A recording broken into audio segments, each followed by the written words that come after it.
ইসরায়েলের প্রধানমন্ত্রী Benjamin Netanyahu এখন পলাতক আসামি।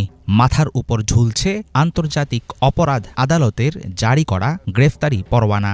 গাজায় গণহত্যা চালানোর জন্য একই ভাগ্য বরণ করতে হয়েছে সম্প্রতি বরখাস্ত হওয়া প্রতিরক্ষা মন্ত্রী ইয়োভ গ্যালান্টকেও। International criminal court ICC. আসসালামু আলাইকুম, বিসমিল্লাহির রহমানির রহিম। যে যেখান থেকে দেখতেছেন এই ভিডিওটা বেশি বেশি করে গিয়ে লাইক করে দেবেন, সাবস্ক্রাইব করে দেবেন, সবাইকে দেখার সুযোগ করে দেবেন। এবং এবং ইরানের প্রেসিডেন্ট গেগা কি বলল লোক ইসরায়েলের প্রেসিডেন্টকে নিয়ে গেগা নেতা নিয়ে গেগা আহো। ও হ্যাঁ, ইরানের প্রেসিডেন্ট চাচ্ছে ইসরায়েলের প্রেসিডেন্টের মৃত্যুদণ্ড নেতা ইনি আহো। হ্যাঁ, এবং এই এই ভিডিওতে বিস্তারিত আপনারা শুনতে পারবেন। এবং আমেরিকার প্রেসিডেন্ট কি বলছে তাও আপনারা শুনতে পারবেন। এবং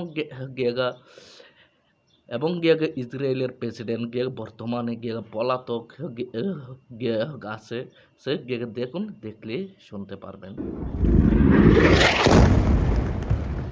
ইসরায়েলের প্রধানমন্ত্রী বেনিয়ামিন নেতানিয়াহু এখন পলাতক আসামি। মাথার উপর ঝুলছে আন্তর্জাতিক অপরাধ আদালতের জারি করা গ্রেফতারি পরোয়ানা। গাজায় গণহত্যা চালানোর জন্য একই ভাগ্য বরণ করতে হয়েছে সম্প্রতি বরখাস্ত হওয়া প্রতিরক্ষা মন্ত্রী ইয়োভ গ্যালান্টকেও। ইন্টারন্যাশনাল ক্রিমিনাল কোর্ট আইসিসির সদস্য ১২৪টি দেশের কোনোটিতে গেলেই আটক করা হতে পারে তাদের। তবে শুধু গ্রেফতারের আদেশে সন্তুষ্ট নয় ইরান। দেশটির সর্বোচ্চ ধর্মীয় নেতা চান যুদ্ধাপরাধের অভিযোগে মৃত্যুদণ্ড হোক নেতানিয়াহুর। আমেরিকার পালক পুত্র ইসরায়েলের রক্তপিপাসু প্রধানমন্ত্রীকে কি শাস্তি দিতে পারবে আন্তর্জাতিক আদালত? আসলেই কি বিচার পাবে গাজা ও লেবাননের শহীদ জনগণ? নেতানিয়াহুর বিরুদ্ধে গ্রেফতারি পরোয়ানা অনুযায়ী ব্যবস্থা নেয়ার জন্য সদস্য দেশগুলোকে অনুরোধ জানিয়েছেন আন্তর্জাতিক অপরাধ আদালতের প্রধান কৌঁসুলি করিম খান।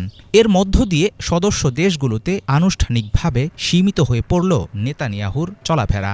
এর মধ্যেই যুক্তরাজ্য জানিয়েছে নেতানিয়াহু কিংবা গ্যালান্ট তাদের ভূখণ্ডে ভ্রমণ করলে গ্রেফতার করতে বিন্দুমাত্র দ্বিধা করবে না সরকার। এমন পরিস্থিতিতে আন্তর্জাতিক বিশ্লেষকরা মনে করছেন নেতানিয়াহুর চরমপন্থী মনোভাবের কারণেই আন্তর্জাতিকভাবে একঘরে হওয়ার পথে আছে ইসরায়েল। ইরানের সর্বোচ্চ ধর্মীয় নেতা আয়াতুল্লাহ খামেনির তরফ থেকে নেতানিয়াহুর মৃত্যুদণ্ডের দাবি জানানো হলেও এই দাবি বাস্তবায়ন বিদ্যমান আইনে সম্ভব না। এরকম কোনো আদেশ দেওয়ার ক্ষমতা আসলে আন্তর্জাতিক আদালতের নেই। নিয়ম অনুযায়ী কোনো অপরাধীকে মৃত্যুদণ্ডাদেশ দিতে পারে না আইসিসি। সর্বোচ্চ ৩০ বছরের কারাদণ্ড ও বিশেষ ক্ষেত্রে অপরাধীকে যাবজ্জীবন কারাদণ্ড দিতে পারে এই আদালত। মধ্যপ্রাচ্যে শান্তি ফেরানোর চেষ্টা চালিয়ে যাওয়ার কথা মুখে মুখেই বলছে আমেরিকা। এর মধ্যেই সামনে এসেছে লেবাননের সশস্ত্র গোষ্ঠীর সাথে ইসরায়েলের যুদ্ধবিরতির বিষয়টি। একই সময়ে তেল আবিবের কাছে আরও $৬৮ কোটি অস্ত্র বিক্রির প্রাথমিক অনুমোদন দিয়েছে যুক্তরাষ্ট্র প্রশাসন।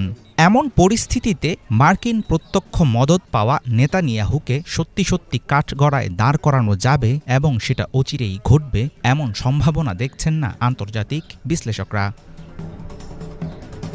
আন্তর্জাতিক আদালতের জারি করা গ্রেফতারি পরোয়ানা অনেকের কাছেই পক্ষপাতদুষ্ট।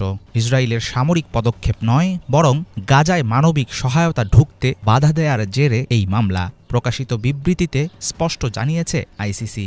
এমন বক্তব্যের মাধ্যমে গাজায় ইসরায়েলি প্রতিরক্ষা বাহিনীর চালানো বর্বরতার বিষয়টি কৌশলে এড়িয়ে যেতে চেয়েছে আন্তর্জাতিক আদালত, এমনটাও মনে করেন অনেকে। সবকিছু মিলে ঘটনার মোড় কোন দিকে যাবে, শেষ পর্যন্ত কি ঘটবে নেতানিয়াহুর ভাগ্যে, সেটাই এখন দেখার বিষয়।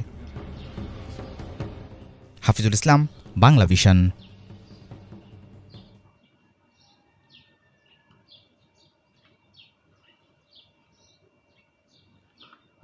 আসসালামু আলাইকুম, বিসমিল্লাহির রহমানির রহিম। আমার প্রিয় ভাই বোনেরা, আপনারা সবই শুনছেন, সবই দেখছেন।